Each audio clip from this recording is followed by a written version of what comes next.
எல்லாருக்கும் வணக்கம். ஸோ நம்ம வந்து என்ன ப்ரோக்ராம்ல இருக்கோம்னா, த ஜேர்னி வித் டாக்டர் பாணி. டாக்டர் பாணியை பத்தி நான் சொல்லணும்னா, அவர் வந்து மலேசியாவிலே சிறந்த ஒரு சித்த மருத்துவர்.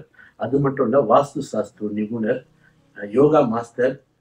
அது மட்டும் இல்ல, நிறையா விஷயங்கள் டாக்டரை பத்தி நம்ம இந்த ஜேர்னில கேட்டு தெரிஞ்சுக்க போறோம். அதுக்கு முன்னுக்கு வாங்க டாக்டரோட பர்சனல் லைஃப்ல டாக்டர் எப்படிப்பட்டவர், அதை முதல்ல நம்ம தெரிஞ்சுக்கோம். வணக்கம் டாக்டர். வணக்கம் அரவிந்த். எப்படி இருக்கீங்க? சிறப்பா இருக்கு. நீங்க எப்படி இருக்கீங்க? ரொம்ப சூப்பரா இருக்கு டாக்டர். அதுவும் உங்க பக்கத்துல உட்கார்றப்ப நிறைய விஷயம் உங்கள்கிட்ட இன்னைக்கு நான் கேட்டு தெரிஞ்சுக்கிட்டு கத்துக்க போறேன்னு நினைக்கிறப்ப ரொம்ப சந்தோஷமாவே இருக்கு. சந்தோஷம். ஓகே டாக்டர், நம்மளோட ப்ரோக்ராம் ஆரம்பிச்சிடலாம். சொல்லுங்க.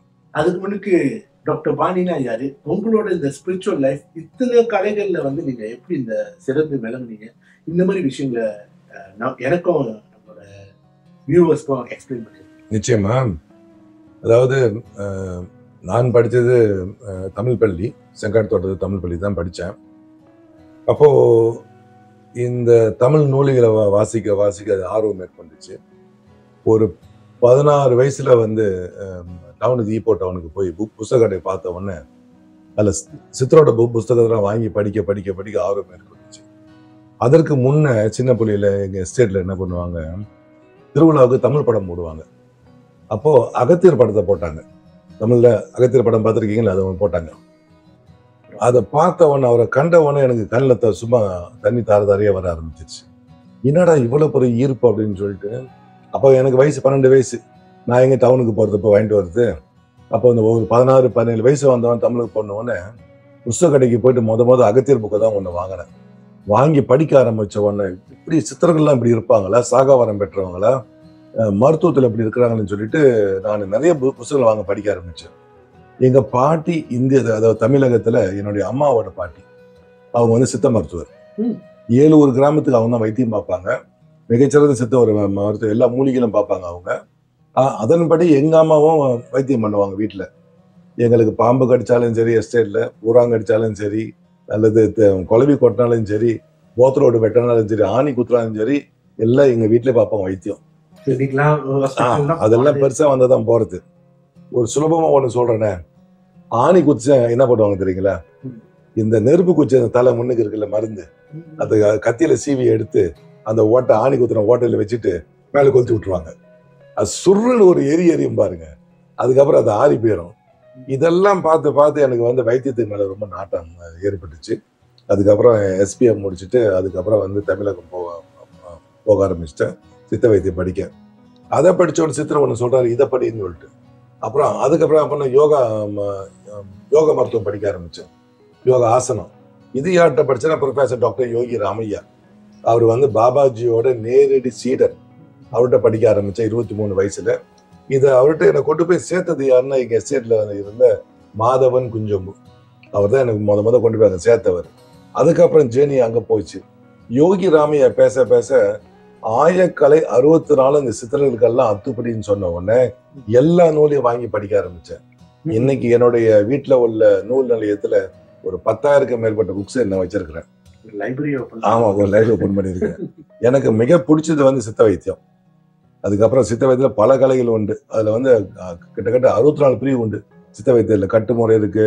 அதுக்கப்புறம் அதுலயே வந்து வர்மக்கலை இருக்கு. அப்ப அதையும் படிச்சேன். ரெண்டு குரு கிட்ட படிச்சேன். இன்னைக்கு வர்ம தெரப்பி நான் பண்ணிக்கிட்டு இருக்கேன் ஆளுங்களுக்கு. இந்தியன் படம் பாத்தீங்களா? அதேதான். அந்த அதுல சண்டை இருக்கு, அதுல வந்து வைத்தியமும் இருக்கு, தற்காப்பு கலையும் இருக்கு, வைத்தியமும் நிக்குது. இதை முடிச்சுட்டு அதுக்கப்புறம் என்ன பண்ண, அதாவது எல்லா கலையும் ஒரே சமயத்துல படிச்சுக்கிட்டு போறேன் நான். எனக்கு இந்த சுத்துற வேலை, அந்த போற வேலை இதெல்லாம் ஒண்ணும் கிடையாது. புஸ்தகம் நான் அங்கேயே படுத்துருவேன். ஒண்ணு சொல்றேன் கேளுங்க பொதுமக்களுக்கு. புஸ்தகம் என்றால் செலவு அல்ல, அது மூலதனம், அறிவின் மூலதனம். அப்ப எவ்வளவு நீங்க படிக்கிறீங்களோ அந்த அளவுக்கு நமக்கு வந்து நாலேஜ் இருக்கும். இன்னைக்கு நான் வந்து கொஞ்சம் பரபரப்பா பேசப்படுறேன் அப்படின்னு சொன்னா இந்த படிப்பு தான். என்னோட குருங்க வந்து எனக்கிட்ட அந்த வித்யா பிச்சைன்னு சொல்லுவாங்க. அது இதனால்தான் வந்திருக்குது. இது இல்லாம எனக்கு வந்து சரணாடின்னு தெரியும். ஒரு மூச்சை ஓட வச்சு கண்டுபிடிச்சிடலாம் எந்த பக்கம் உங்களுக்கு மூச்சு ஓடுது, உங்களுக்கு என்ன குணம் போய்கிட்டு இருக்கு அப்படின்னு சொல்லிட்டு. இது இல்லாம வந்து யோக மருத்துவம் நிறைய இருக்கு, பிராணாயாமம் இருக்கு, தியானம் இருக்கு, இதெல்லாம் இன்னும் நிறைய இருக்கு. படிக்க அது போய்கிட்டே இருக்கும். வாஸ்துக்கு வந்து எனக்கு 3 குரு இருந்தாங்க. வாஸ்து எல்லாமே தமிழகத்துல தான். அப்போ இன்னைக்கு நான் நிறைய வாஸ்து போய் பார்க்க போறேன். ஒரு வாஸ்து நல்லா இருந்துச்சுன்னா அந்த வீடு சுபிச்சமா இருக்கும், அந்த வீட்டுல வந்து கெட்டது நடக்காது. ஒரு சின்ன எக்ஸாம்பிள் ஒன்று சொல்றேன். இதெல்லாம் வந்து நம்ம ட்ரெயிலர் தான் பேசிக்கிட்டு இருக்கோம். இப்ப தனித்தனியா இதெல்லாம் பேச வேண்டியது வரும். ஒரு கடன்காரன் இருந்த வீடு வாங்கக்கூடாதுன்னு சொல்லுவாங்க. ஒரு பேங்க்ராப்சியில போன வீடு, அதாவது ஏலத்துக்கு போகணும்னு சொல்லும்போது அந்த வீடு வாங்கக்கூடாதுன்னு சொல்லுவாங்க. ஒரு கடுமையான நோயாளி அந்த வீட்டுக்கு போய் நோயாளி ஆயிட்டான், அந்த வீடு வாங்க வேண்டாம்னு சொல்லுவாங்க. தற்கொலைக்கு தூண்டப்பட்டு அந்த வீட்டை தற்கொலை பண்றாங்க பாருங்க, அந்த வீடு வாங்க வேண்டாம்னு சொல்லுவாங்க. அந்த வீட்டுல அந்த கணவன் மணி பிரிஞ்சு போறாங்க பாருங்க, இந்த வீட்டை வாங்க வேணாம்னு சொல்லுவாங்க. வாஸ்து சாஸ்திரத்துல அது இருக்குது. அப்புறம் அந்த வாஸ்து சரியில்லாதானே இப்படி இந்த மாதிரி பிரச்சனைங்க வந்துச்சு.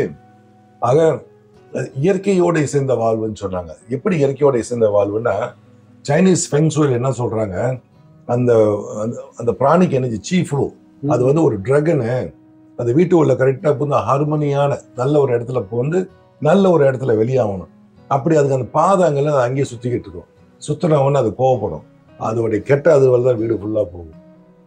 டாக்டர், இப்ப நீங்க இந்த விஷயம் சொன்னதுல வாஸ்துல அது சம்பந்தம் கேளுங்க.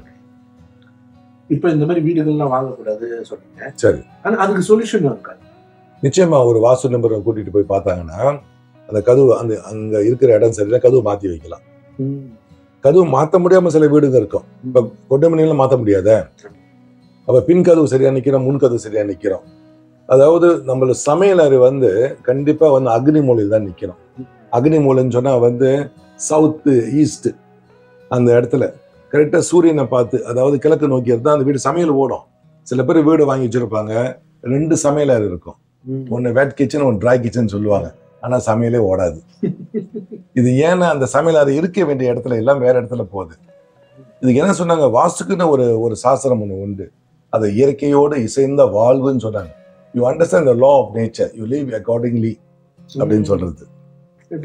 இப்ப இது சம்பந்தப்பட்ட கேள்வி, நான் இந்த மாதிரி விஷயங்கள்லாம் பேசுறப்ப பாக்குறப்ப சரி, நிறைய பேர் என்ன மென்டாலிட்டியில இருப்பாங்கன்னா, வெளிநாடுகள்லாம் இதெல்லாம் பார்த்துக்கிட்டா இருக்காங்க, அவங்களாம் நல்லா இருக்காங்க, நல்லா சம்பாதிக்கிறாங்க, எல்லா வரைக்கும் போறாங்க வராங்க, நம்ம ஏன் இதெல்லாம் இன்னும் பார்த்துக்கிருக்கோம்? ஸோ அதுக்கு நீங்க என்ன சொல்லுவாங்க?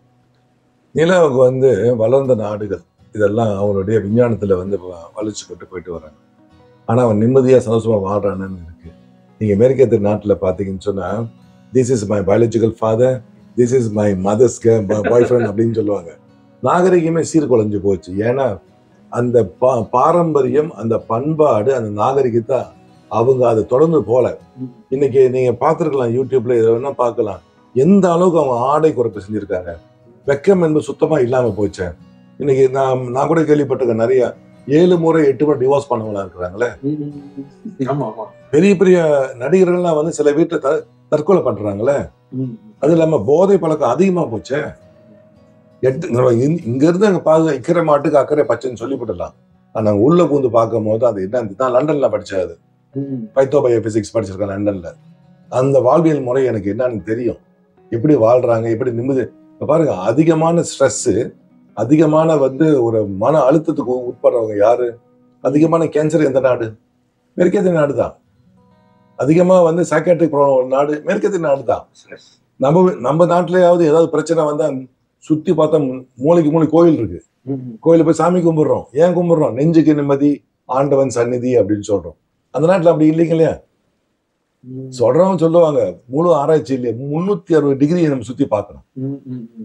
சரி டாக்டர், நம்ம ஸ்டில் டாபிக் உள்ள போயிட்டோம். இன்னும் உங்களை பத்தின சில கேள்வி வந்து நம்மளோட வியூவர்ஸ்க்கு இருக்கும். கேளுங்க. சொல்லுங்க டாக்டர், உங்களோட சின்ன வயசுலயே நீங்க சொல்றத பார்க்க ரொம்ப சின்ன வயசுலயே ஸ்பிரிச்சுவலை ஸ்டார்ட் பண்ற மாதிரி இருக்கு. ஆமா. உங்களோட லவ் ஸ்டோரி, உங்களோட மேரேஜ் லைஃப் எப்படி இருக்கு டாக்டர்? சிறப்பு. சிறு வயசுல காதல் பண்ணேன்.